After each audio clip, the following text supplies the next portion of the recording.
esse livro que você falou, da Ninfa Morta, que é esse aqui, não sei se você recebeu ele. Gente, está saindo agora. Esse está aqui, ó, quentinho. Acabou de sair do forninho. Esse livro aqui, 300 páginas, é um livro sobre o ódio às mulheres, né? Ele chama Ninfa Morta, uma história do ódio às mulheres. E eu achei esse título o máximo assim, né? Porque provoca. Então, a gente precisa pensar sobre isso, né, Sara? A gente precisava colocar essa questão. E precisávamos, eu acho, estamos precisando realmente entender de onde vem esse ódio e para onde ele vai. Então, o meu livro não é um livro fácil, mas é um livro que esclarece. Não é fácil no sentido assim de que o assunto não é fácil. Não estou falando sobre amor, sobre, sei lá, idealizações. Eu estou falando sobre uma triste realidade que tem um peso hoje muito concreto, muito denso, enfim, na nossa cultura. Afinal de contas, estamos de fato vivendo uma espécie de epidemia de feminicídio, mas ela começa com a misoginia. Meu livro é sobre misoginia e matança de mulheres. Não é um livro em que eu fico contando histórias reais. É um livro em que eu fico falando de questões profundas da cultura, da filosofia, da política, da literatura, da construção simbólica, né? De como que a gente pensa, e como que a gente sente, e como que a gente vive, como é promovida e construída a misoginia. E então, infelizmente, todo dia a gente tem algumas histórias de misoginia que levam ao feminicídio. Pelo menos o índice brasileiro hoje é de 4 por dia. Desculpem, a gente está vivendo um recorde disso, né, meninas? Então, infelizmente, é uma estatística que estarrece, e ela, ao mesmo tempo, claro, para nossa sorte, ela está longe de nós, assim, quero dizer, nós estamos aqui vivas falando, mas a gente sabe que hoje 4 mulheres foram mortas por serem mulheres. Hoje, inclusive, veio o caso desse homem que era um secretário do governo municipal de uma cidade, Itambiara, eu acho. E nessa cidade, o cara simplesmente deu um tiro no filho mais velho, deu um tiro no filho mais novo, matou o filho mais velho, mais novo está em estado grave no hospital, e ele atirou em si mesmo, parece que ele morreu também. E a mulher, ele não atacou a mulher, mas isso é chamado de violência vicária, né? Ele não atacou a mulher, ele atacou os filhos, porque ele achava que ela estava traindo ele. Mesmo que ela estivesse, como eu falei aí nas redes sociais, os homens traem constantemente. É raro o homem que não trai, e as mulheres não matam os homens por isso. Quer dizer, por que um homem acha, ou por que ele se dá o direito, que ele ultrapassa o limite da lei e comete um assassinato porque essa mulher era mulher. Quer dizer, porque no caso das mulheres que são mortas, né, as mulheres são mortas porque são mulheres, porque se fosse um homem ele não matava, né? É isso que a gente quer dizer. Então, sim, ao mesmo tempo é bom lembrar, né? Os homens se matam muito entre eles, mas as mulheres não se matam muito entre elas, e as mulheres raramente matam os homens, raramente. A estatística de matança feminina é muito pequena perto da matança que os homens perpetram contra mulheres. Mulheres cis, mulheres trans, bom lembrar. Sim, e a gente é recordista nisso, né? O Brasil, se tem um ranking que a gente está no topo, é na violência contra pessoas trans, né? Exatamente. Márcia, e você pode dar um cheirinho, né? Assim, você vai esmiuçar isso no seu livro, com dados históricos e tudo mais, mas quando a gente olha, então, para esse índice baixo de violência né, entre as mulheres, e esse alto de violência entre os homens contra as mulheres, de onde vem isso? Você tem um cheirinho nas suas pesquisas, né, no que você viu né, nos seus estudos, de onde nasce isso? Claro que não é de uma resposta simplória, né? Mas... Então, a questão tem duas coisas que precisam ser cruzadas. De um lado, a misoginia como um fator cultural. Então, o que a gente chama de sistema patriarcal, que é, assim, o sistema no sentido genérico, como as pessoas funcionam, como elas pensam o que pensam, como elas agem, como funciona a religião, como funciona os meios de comunicação, o sistema de justiça, o Estado, como tudo funciona, como a cabeça das pessoas funciona, o que elas pensam, o que elas sentem, o que elas fazem. Então, isso é o sistema patriarcal. E o patriarcado, ele privilegia certos corpos, né? Então, tem os indivíduos que são privilegiados. E o privilegiado do patriarcado é o homem. E o homem que faz a cena do macho violento.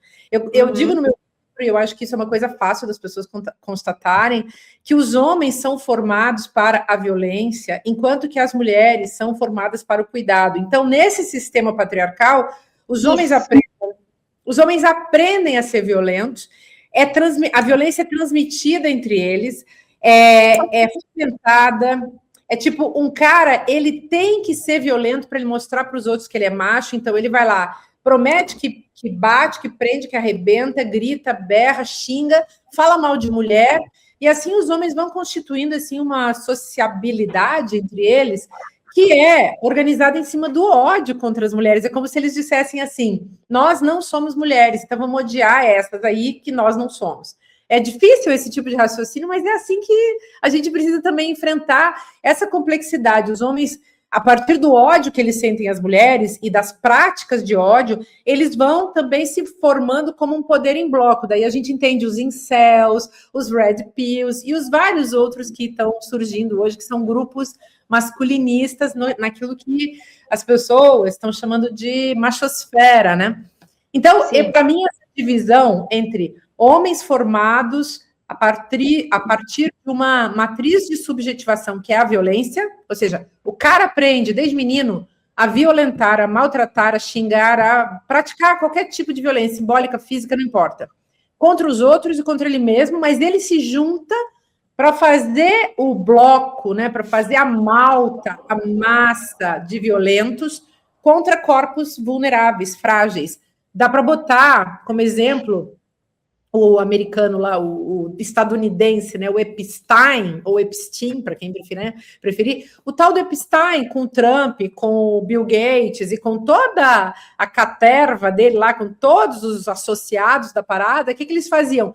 Eles se juntavam numa força econômica, política, e usavam corpos vulneráveis, que eram os corpos das meninas, de crianças, de adolescentes, de mulheres vulneráveis, ainda que algumas mulheres também fizessem parte disso, mas eu não me espanto, a Simone de Beauvoir ela já falava, sempre tem aquelas traidoras da causa, que são essas mulheres, em vez de estarem junto com as outras, apoiando as outras, que estão iguais a elas estão lá lambendo botas de machos e ajudando esses machos a produzirem a sua violência contra tudo e contra todos. Mas, para mim, é isso. Então, se trata de processos de socialização, de jogos de poder, mas sempre a gente tem que colocar a questão gênero na história, né? Até para falar do Epstein, a gente tem que colocar sempre a questão gênero. Eu tenho visto muita gente, inclusive nossos queridos colegas esquerdomachos que têm medo de falar de gênero,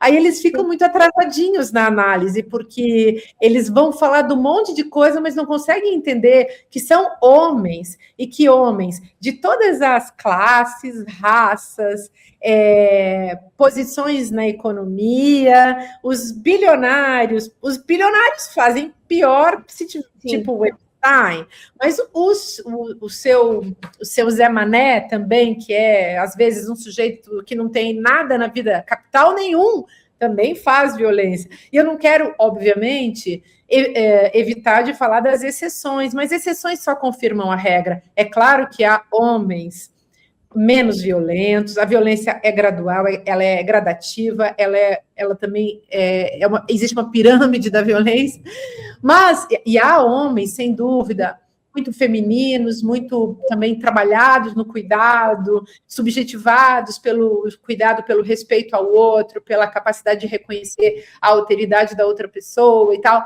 mas são exceções.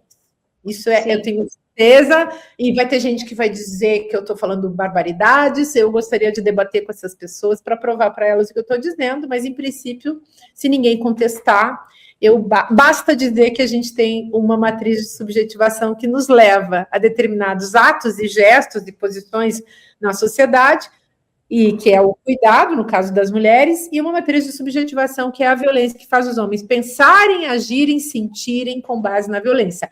A matança de mulheres que a gente está vendo hoje em dia diz respeito a isso, a essa ação violenta que tem um pensamento violento, que é o discurso de ódio, a misoginia, o discurso misógino. Fala galera da Folha TV, não se esquece de se inscrever aqui no nosso canal para assistir programas como Folha Notícias Manhã, Folha Notícias Noite, o nosso Folha Entrevista e o nosso Barzinho das Meninas. Muitas coisas bacanas a gente acompanha por aqui e a gente precisa muito, muito do apoio de vocês para nosso trabalho jornalístico, investigativo, de curadoria de conteúdo, com vocês ajudando no nosso Pix, folhademocrata@gmail.com, ou mandando superchats, valeu demais, e os recursos financeiros, tornando-se membro do nosso canal, no nosso curso de jornalismo básico, para você ficar muito bem informado a respeito de tudo. Queridos e queridas, muito obrigado pela presença de todos vocês, vida longa e próspera. Cuidem-se, cuidem dos seus, e não esquece de se inscrever aqui na Folha TV. Até mais!